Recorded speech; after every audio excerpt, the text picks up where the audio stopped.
మన క్రీస్తు విజయం అనే ఛానల్కి స్వాగతం, సుస్వాగతం.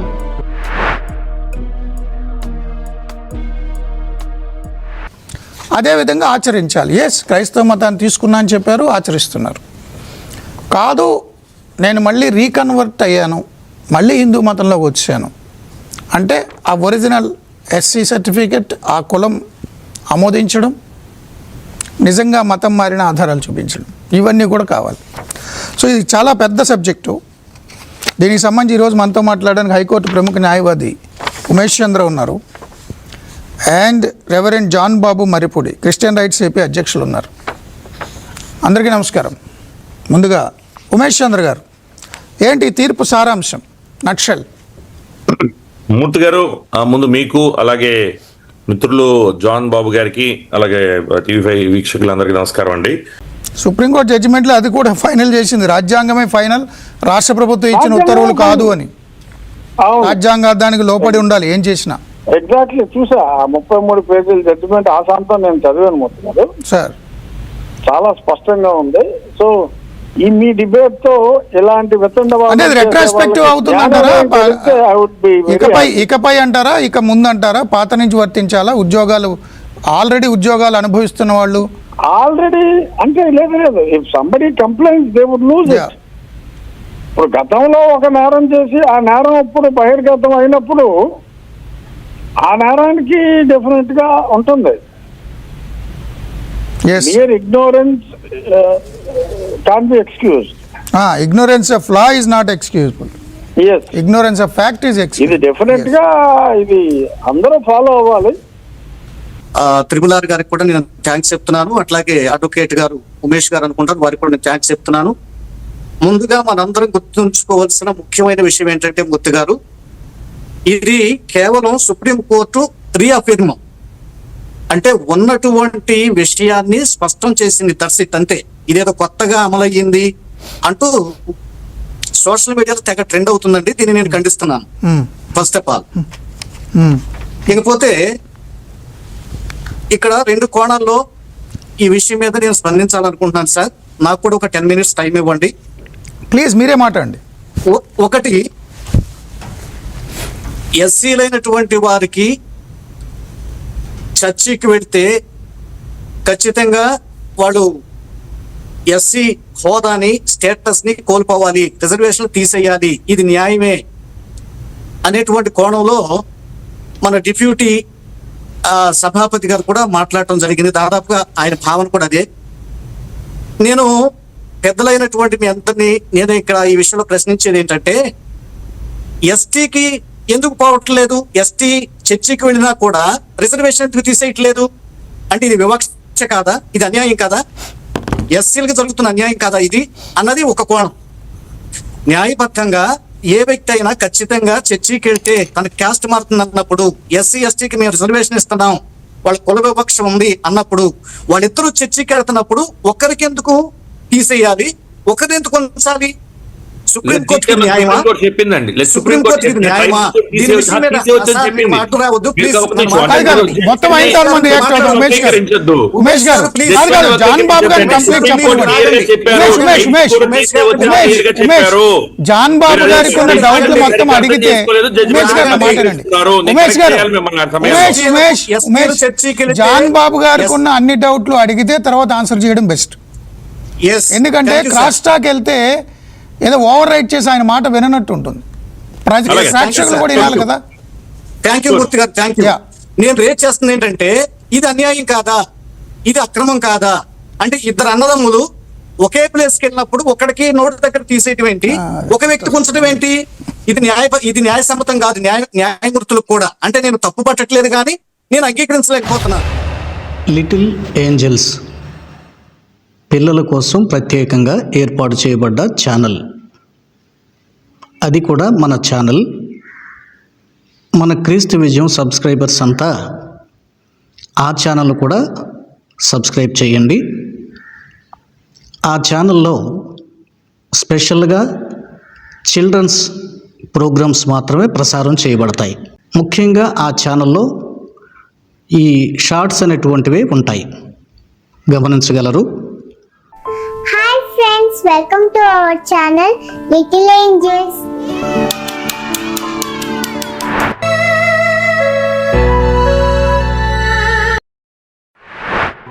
This is Aradh Angel Maripudi. మన వీడియోలను లైక్ చేయండి, షేర్ చేయండి. మొదటిగా క్రిస్టియన్ రైట్స్ అధ్యక్షునిగా నేను దీన్ని తీవ్రంగా ఖండిస్తున్నాం, దీన్ని వ్యతిరేకిస్తున్నాం.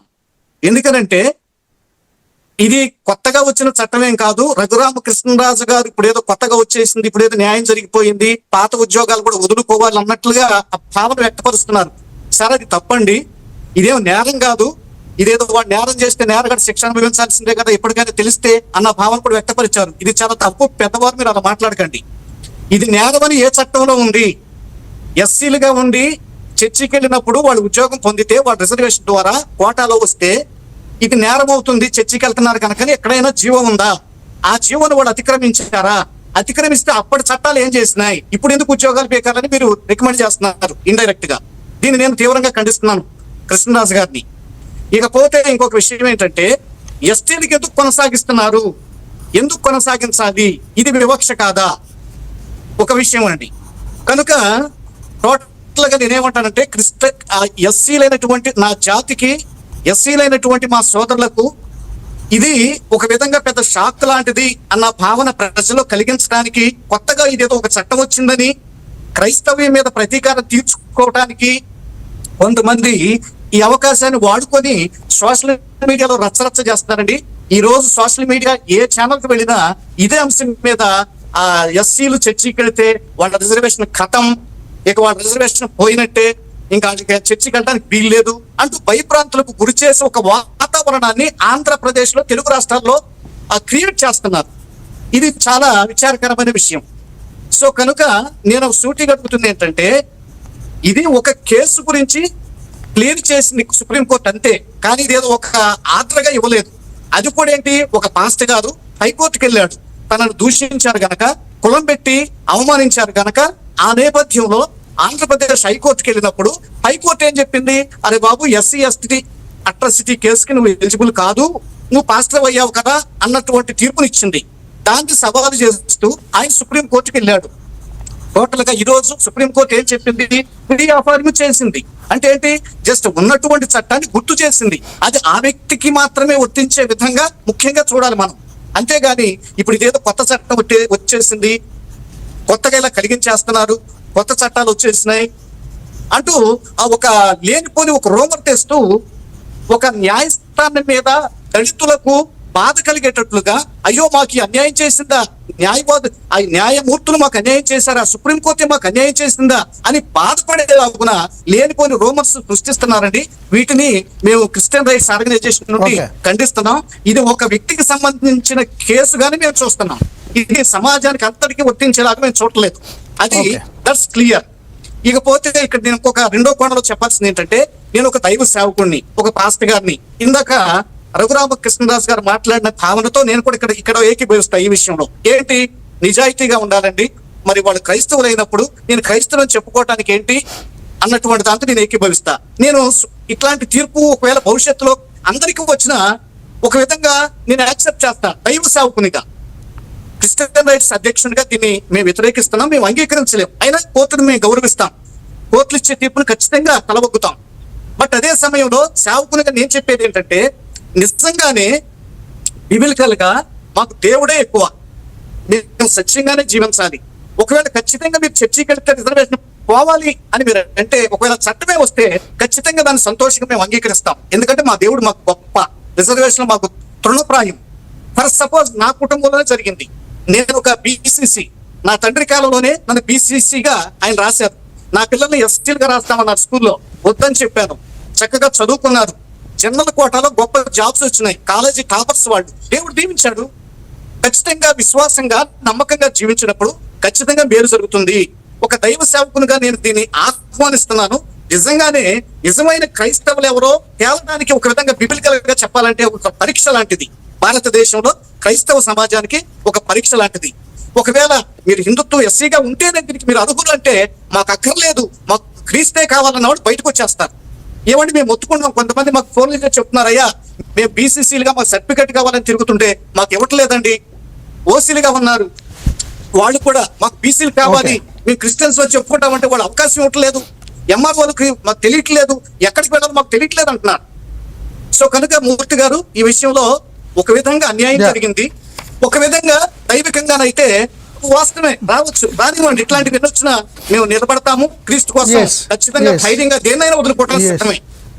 ఎస్ జాన్ బాబు గారు, మీరు అడిగిన 2 ప్రశ్నలకి క్లారిటీ ఏంటంటే, షెడ్యూల్ క్యాస్ట్కి మాత్రమే వర్తించి మతం మారితే, క్రైస్తవం తీసుకుంటే షెడ్యూల్ క్యాస్ట్కి మాత్రమే అది చెల్లదు, కులం పోతుంది, రిజర్వేషన్లు వర్తించవు, ఎస్సీ ఎస్టీ యాక్ట్ వర్తించదని చెప్తూ షెడ్యూల్ ట్రైబ్ వాళ్ళకి మాత్రం ఎందుకు మినహాయించారు, ఇది అన్యాయం కాదా అనేది మీ ప్రశ్న. దీనిలో సుప్రీంకోర్టు జడ్జిమెంట్ అయినా భారత రాజ్యాంగమైన 341 ప్రకారం షెడ్యూల్ క్యాస్ట్ని మెన్షన్ చేశారు రాజ్యాంగంలో. ఆర్టికల్ 342 ప్రకారం షెడ్యూల్ ట్రైబ్ని మెన్షన్ చేశారు.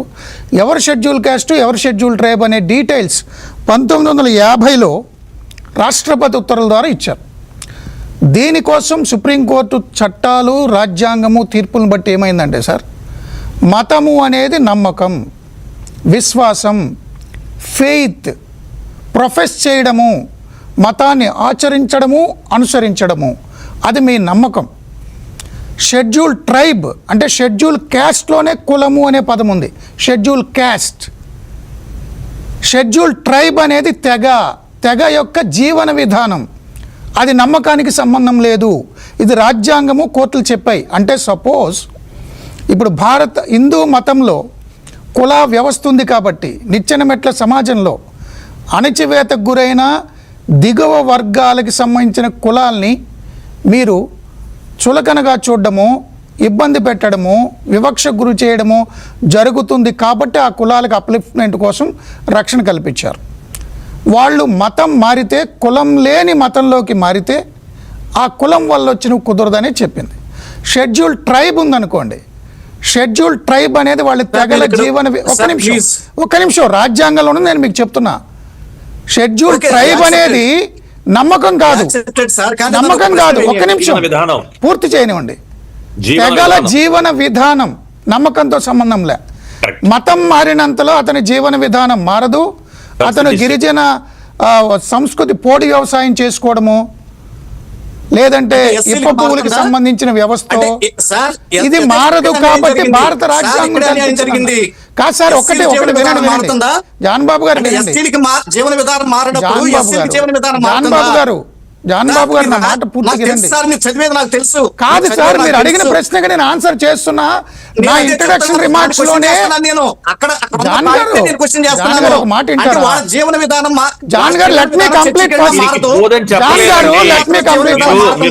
జాన్ గారు మీకంటే గట్టిగా ఇంట్రడక్షన్ రిమార్క్స్ లో నేను మాట్లాడా, మీకు తెలియదేమో నేనేం మాట్లాడాను. మతం మారినంతలో సమాజం అతన్ని తక్కువగా చూడడం మానేస్తుందా అని నేనే అడిగా, మీకంటే గట్టిగా అడిగా. కానీ రాజ్యాంగాన్ని, కోర్టుని నేను కోర్టు చేస్తున్నా. రాజ్యాంగం ఏం చెప్పిందంటే, ప్లీజ్ లెట్ మీ కంప్లీట్. మీరు మాట్లాడినప్పుడు నేను మాట్లాడలేదు, మీరు మాట్లాడినంతసేపు నేను మాట్లాడలేదు.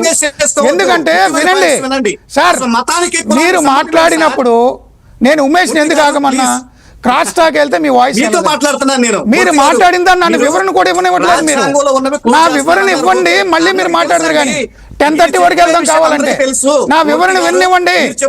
నేను చెప్పకుండానే మీకు తెలిసిపోయింది అంటారేంటి? నేను చెప్పనివ్వండి. భారత రాజ్యాంగం ఎందుకు చెప్పిందో వినండి. 341, 342 ఆర్టికల్స్ కోట్ చేయనివ్వండి. మీరు చెప్పేవన్నీ తెలుసు, నేను చెప్పబోయేది ఎలా తెలుస్తుందండి మీకు? మతానికి సంబంధం ఏంటి? రాజ్యాంగాన్ని నేను ప్రశ్నిస్తున్నానండి. ఇప్పుడు రాజ్యాంగాన్ని ప్రశ్నిస్తున్నాను నేను. నాకు అన్యాయం జరుగుతుంది, నేను చర్చికి వెళ్ళినందువల్ల కులానికి మతానికి సంబంధం ఏంటి? అదే సార్, మీరు అడిగిన దానికి నేను ఆన్సర్ చెప్తున్నా అంటున్నా. మీరు క్వశ్చన్ రిపీట్ చేస్తున్నారు, నేను ఆన్సర్ చెప్తున్నా.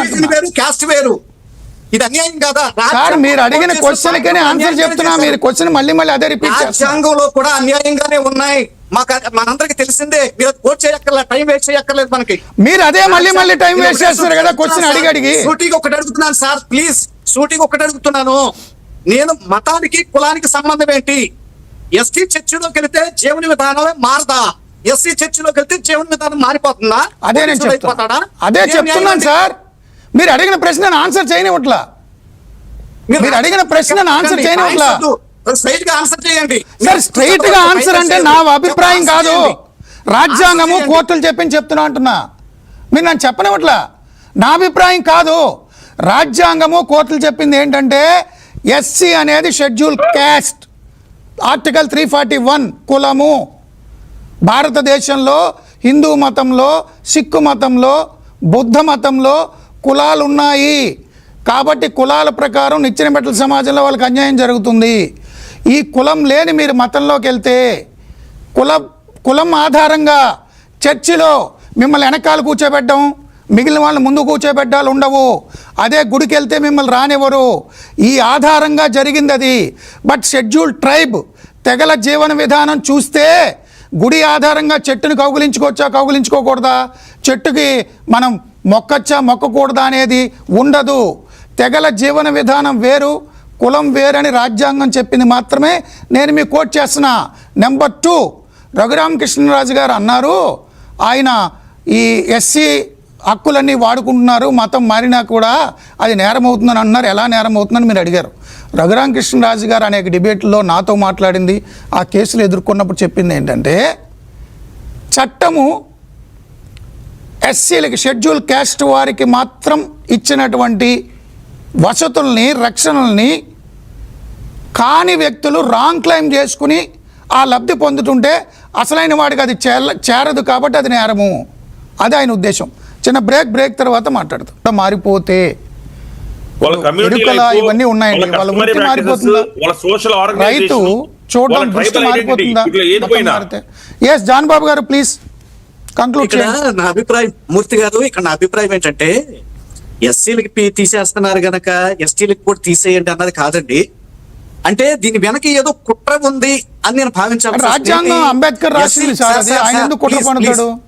ప్లీజ్ సార్ ప్లీజ్, స్టేట్మెంట్ ఇచ్చారు, అన్యాయం జరిగింది రాజ్యాంగం. మా భావన ఏంటంటే మాకు జరుగుతున్న అన్యాయం ఏంటంటే ఎస్సీలు అనేటువంటి వాళ్ళు సమాజంలో చాలా మంది ఉన్నారు.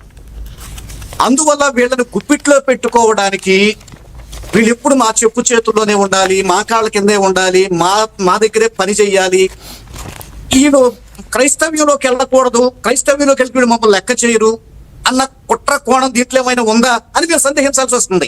అంటే ఎస్టీలకి తీసేయట్లేదు అన్నది కాదు, మంచిదే, పేదవాళ్ళు వాళ్ళకి ఉంచాలి, వాళ్ళతో పాటు ఎస్సీలకు కూడా ఉంచాలి. పేద స్థితి నా ఒపీనియన్ చెప్పమంటారా, హిందుత్వంలో కూడా పేదలు ఉన్నారు, బ్రాహ్మిన్స్ లో కూడా పేదలు ఉన్నారు. అట్లాంటి వాళ్ళకు కూడా ఖచ్చితంగా రిజర్వేషన్ సపరేట్ గా ఇవ్వాలి. అందరం కూడా గుర్తుంచుకోవాల్సిన విషయం ఏంటంటే దళిత క్రిస్టియన్స్ కి ఎస్సీ హోదా స్టేటస్ విషయంలో కేసు కోర్టులో పెండింగ్ లో ఉంది. ఇది అందరూ కూడా నోట్ చేయాలి.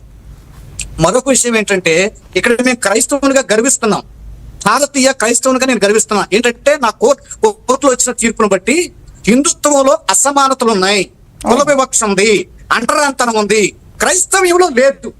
దేవునికి స్తోత్రం, ఎందుకంటే గొప్ప సాక్ష్యం కావాలండి. భారతదేశ న్యాయ వ్యవస్థే ఈ స్టేట్మెంట్ ఇస్తుంది. నేను ఒక క్రైస్తవునిగా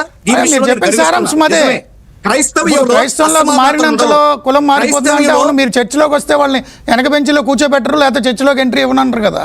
సో అతని స్టేటస్ మారిపోయిందని ఉద్దేశం. స్టేటస్ ఎక్కడ మారుతుంది సార్? స్టేటస్ అసలు అది కులానికి, మతానికి ఆర్థిక వనరులు ఎట్లా మారుతాయి? మతం అనేది హృదయ సంబంధమైంది, కులం అనేది కులం ఆధారంగానే రిజర్వేషన్లు అణచివేతపోయారని దాని పేరు షెడ్యూల్ క్యాస్ట్. సామాజిక సంబంధమైంది. మతం అనేది మనసుకు చెందింది.